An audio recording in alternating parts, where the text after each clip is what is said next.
Assalamualaikum warahmatullahi wabarakatuh. Perkenalkan, nama saya Dwi Fitri dari kelas 3A, nomor absen 10.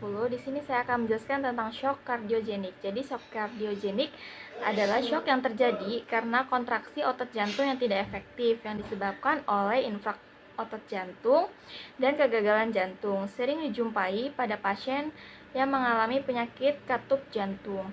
Shock kardiogenik merupakan kondisi yang berbahaya dan perlu mendapatkan penanganan secepatnya.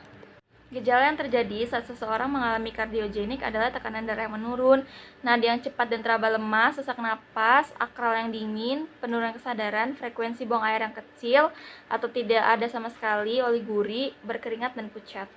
Nah, obatnya itu yang biasakan diberikan pada pasien yang mengalami shock kardiogenik adalah agen inotropik seperti norepinefrin, dopamin, atau dobutamin untuk meningkatkan fungsi jantung. Lalu yang keduanya obat antiplatelet seperti clopidogrel atau aspirin untuk mencegah pembentukan gumpalan darah.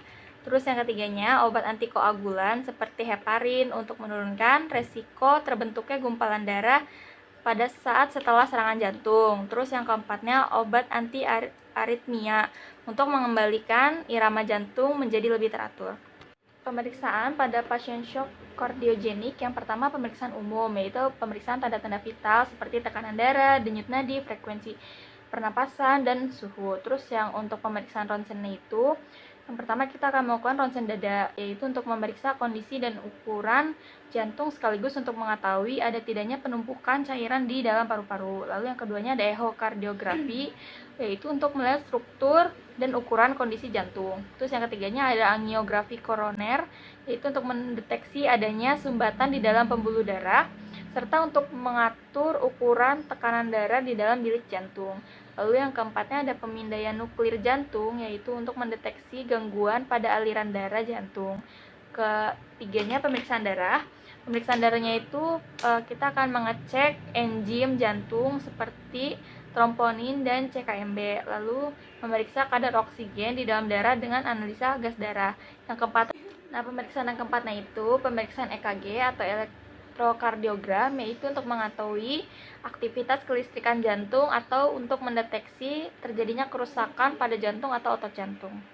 Nah, biasanya kondisi yang mengalami shock kardiogenik yaitu yang pertama ada kelemahan otot jantung atau kardiomiopati, ada serangan jantung, gangguan irama jantung seperti ventricle tachycardia, ventricle fibrilasi, sesak napas, keluhan pasiennya. Terus akralnya dingin, frekuensi buang air kecil yang sedikit atau 3 jam sebelum masuk rumah sakit, 6 jam sebelum masuk rumah sakit atau 12 jam sebelum masuk rumah sakit, oliguri.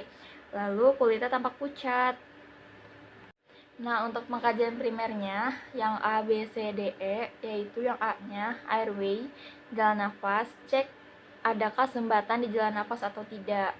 Lalu periksa adakah suara nafas tambahan seperti ada snoring, wheezing, terus gargling ataupun rongki. Lalu yang ke B-nya yang breathing itu kita cek nadinya.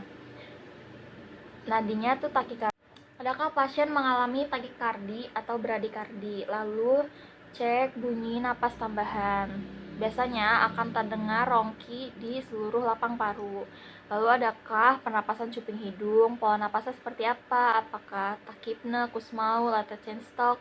Dan warna kulitnya tampak seperti apa? Cyanosis atau pucat?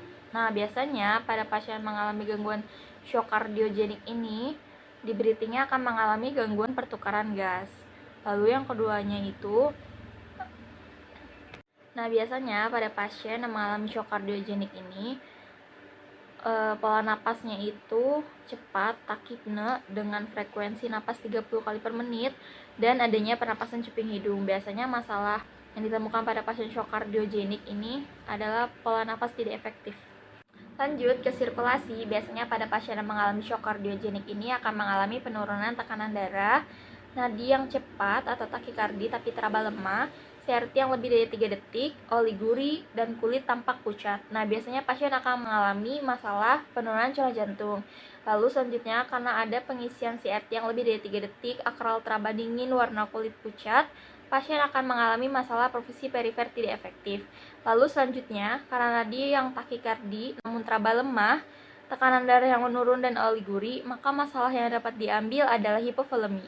Lalu lanjut ke disability. Disability, pasien tidak ada penurunan kesadaran, gangguan ekstremitasnya terkoordinasi, tidak ada masalah di disability. Lalu selanjutnya di exposure, tidak ada edema dan tidak ada nyeri, exposure dalam keadaan yang baik. Jadi, masalah yang ditemukan pada pasien yang mengalami shock kardiogenik adalah penurunan curah jantung, hipovolemi, gangguan pertukaran gas, pola nafas yang tidak efektif, dan perfusi perifer yang tidak efektif. Lalu intervensi yang diberikan pada pasien yang mengalami shock kardiogenik dengan masalah keperawatan penurunan curah jantung, yaitu yang pertama adalah perawatan jantung. Tindakan observasinya, identifikasi tanda atau gejala sekunder penurunan curah jantung meliputi suara rongki, oliguri, kulit yang pucat, lalu monitor tekanan darah. Selanjutnya, intervensi yang diberikan pada pasien shock kardiogenik mengalami masalah keperawatan hipovolemi, yaitu intervensinya pemantauan cairan, tindakan observasinya, monitor frekuensi dan kekuatan nadi, monitor frekuensi napas, monitor tekanan darah. Lalu selanjutnya, dengan masalah keperawatan gangguan pertukaran gas, intervensi yang diberikan adalah pemantauan respirasi.